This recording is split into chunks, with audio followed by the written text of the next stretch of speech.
بسم اللہ الرحمن الرحیم۔ مالک بن انس نے نافع سے اور انہوں نے حضرت عبداللہ بن عمر رضی اللہ عنہما سے روایت کی کہ رسول اللہ صلی اللہ علیہ وسلم نے فرمایا، میں نے ایک رات اپنے آپ کو کعبے کے پاس دیکھا تو میں نے ایک گندمی گو شخص دیکھا۔ گندمی گو لوگوں میں سب سے خوبصورت تھا۔ جنہیں تم دیکھتے ہو ان کی لمبی لمبی لاٹیں تھیں جو ان لاٹوں میں سے سب سے خوبصورت تھیں۔ جنہیں تم دیکھتے ہو ان کو کنگھی کیے ہوئے تھیں اور ان میں سے پانی کے قطرے ٹپک رہے تھے۔ دو آدمیوں کے کندھوں کا سہارا لیے ہوئے تھا۔ وہ بیت اللہ کا طواف کر رہے تھے۔ میں نے پوچھا، یہ کون ہیں؟ کہا گیا، یہ مسیح ابن مریم علیہ السلام ہیں۔ پھر اچانک میں نے ایک آدمی دیکھا، الجھے ہوئے گنگریلے بالوں والا۔ دائیں آنکھ کانی تھی جیسے انگور کا ابھرا ہوا دانہ ہو۔ میں نے پوچھا، یہ کون ہے؟ تو کہا گیا، یہ مسیح دجال، جھوٹا یا منسوخ مسیح ہے۔ حنظلہ نے سالم کے واسطے سے حضرت ابن عمر رضی اللہ عنہما سے حدیث سنائی کہ رسول اللہ صلی اللہ علیہ وسلم نے فرمایا، میں نے کعبے کے پاس ایک گندمی گو سر کے سیدھے کھلے بالوں والے آدمی کو دیکھا جو اپنے دونوں ہاتھ دو آدمیوں پر رکھے ہوئے تھا۔ ان کے سر سے پانی بہہ رہا تھا جہاں اس کے سر سے پانی کے قطرے گر رہے تھے۔ میں نے پوچھا، یہ کون ہے؟ تو انہوں نے جواب دینے والے نے کہا، عیسیٰ ابن مریم یا مسیح ابن مریم۔ راوی کو یاد نہ تھا کہ دونوں میں سے کون سا لفظ کہا تھا۔ اور ان کے پیچھے میں نے ایک آدمی دیکھا، سرخ رنگ کا، سر کے بال گنگریلے اور دائیں آنکھ سے کانا۔ میں نے جن لوگوں کو دیکھا ان میں سب سے زیادہ ابن قطان ان کے مشابہ ہے۔ میں نے پوچھا، یہ کون ہے؟ انہوں نے کہا، مسیح دجال ہے۔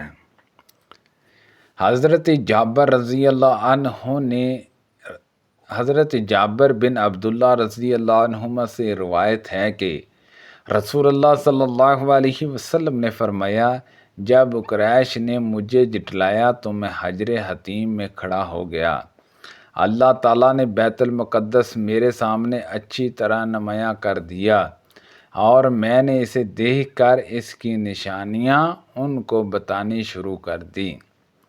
حضرت ابو ہریرہ رضی اللہ عنہ سے روایت ہے کہ رسول اللہ صلی اللہ علیہ وسلم نے فرمایا، میں نے اپنے آپ کو حجر حتیم میں دیکھا۔ قریش مجھ سے میرے رات کے سفر کے بارے میں سوال کر رہے تھے۔ انہوں نے مجھ سے بیت المقدس کی کچھ چیزوں کے بارے میں پوچھا جو میں نے غور سے نہ دیکھی تھی۔ میں اس قدر شدید پریشانی میں مبتلا ہوا کہ کبھی اتنا پریشان نہ ہوا۔ آپ نے فرمایا، اس پر اللہ تعالیٰ نے اس بیت المقدس کو اٹھا کر میرے سامنے کر دیا۔ میں اس کی طرف دیکھ رہا تھا۔ وہ مجھ سے جس چیز کے بارے میں بھی پوچھتے میں انہیں بتا دیتا۔ سبحان اللہ عز و جل۔ اور میں نے خود کو انبیاء کی ایک جماعت میں دیکھا تو وہاں موسیٰ علیہ السلام تھے، کھڑے ہو کر نماز پڑھ رہے تھے۔ وہ گڑے ہوئے پھر تیلے بدن کے گھنے بالوں والے شخص تھے، جیسے قبیلہ شنواح کے آدمیوں میں سے ایک ہوں۔ اور حضرت عیسیٰ ابن مریم علیہ السلام کو دیکھا، وہ کھڑے نماز پڑھ رہے تھے۔ لوگوں میں سب سے زیادہ ان کے مشابہ عروہ بن مسعود ثقفی رضی اللہ عنہ ہیں۔ اور وہاں ابراہیم علیہ السلام بھی کھڑے نماز پڑھ رہے تھے۔ لوگوں میں سب سے زیادہ ان کے مشابہ تمہارے صاحب ہیں۔ آپ نے اپنی ذات مراد لی۔ پھر نماز کا وقت ہو گیا تو میں نے ان سب کی امامت کی۔ جب میں نماز سے فارغ ہوا تو ایک کہنے والے نے کہا، اے محمد، یہ مالک ہے جہنم کے درگاہ، انہیں سلام کیجیے۔ میں ان کی طرف متوجہ ہوا تو انہوں نے پہل کر کے مجھے سلام کیا۔ حضرت عبداللہ بن مسعود رضی اللہ عنہ سے روایت ہے، انہوں نے کہا، جب رسول اللہ صلی اللہ علیہ وسلم کو اسراء کروایا گیا تو آپ کو سدرۃ المنتہا تک لے جایا گیا۔ وہ چھٹے آسمان پر ہے، جبکہ اس کی شاخیں ساتوں آسمان کے اوپر ہیں۔ وہ سب چیزیں جنہیں زمین سے اوپر لے جایا جاتا ہے اس تک پہنچتی ہیں، اور وہاں سے انہیں لے جایا جاتا ہے، اور وہ چیزیں جنہیں اوپر سے نیچے لے جایا جاتا ہے وہاں پہنچتی ہیں، اور وہیں سے انہیں وصول کر لیا جاتا ہے۔ اللہ تعالیٰ نے فرمایا، جب ڈانپ لیا سدرہ بیری کے درخت کو جس چیز نے ڈانپنا۔ عبداللہ رضی اللہ عنہ نے کہا، سونے کے پتنگوں نے، اور کہا پھر رسول اللہ صلی اللہ علیہ وسلم کو 3 چیزیں عطا کی گئیں، 5 نمازیں عطا کی گئیں، سورہ بقرہ کی آخری آیات عطا کی گئی، اور آپ کی امت کے ایسے لوگوں کے جنہوں نے اللہ کے ساتھ شرک نہیں کیا، جہنم میں پہنچانے والے بڑے بڑے گناہ معاف کر دیے گئے۔ سبحان اللہ عز و جل۔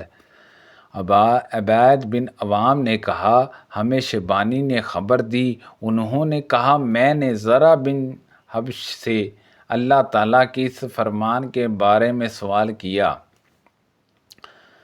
وہ 2 کمان کے برابر فاصلے پر تھے یا اس سے بھی زیادہ قریب تھے۔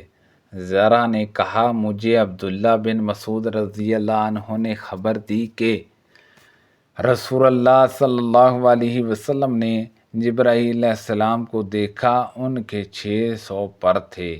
اسماعیل کی بجائے عبدالوہاب نے کہا، ہمیں داؤد نے اسی طرح حدیث سنائی جس طرح اسماعیل بن ابراہیم ابن علیہ نے بیان کی، اور اس میں اضافہ کیا کہ حضرت عائشہ رضی اللہ عنہا نے فرمایا، اگر محمد صلی اللہ علیہ وسلم کسی ایک چیز کو جو آپ پر نازل کی گئی چھپانے والے ہوتے تو آپ یہ آیت چھپا لیتے، اور جب آپ اس شخص سے کہہ رہے تھے جس پر اللہ نے انعام فرمایا اور آپ نے بھی انعام فرمایا کہ اپنی بیوی کو اپنے پاس روکے رکھو اور اللہ سے ڈرو، اور آپ اپنے جی میں وہ ہر چیز چھپا رہے تھے جسے اللہ ظاہر کرنا چاہتا تھا، آپ لوگوں کے طعن و تشنیع سے ڈر رہے تھے،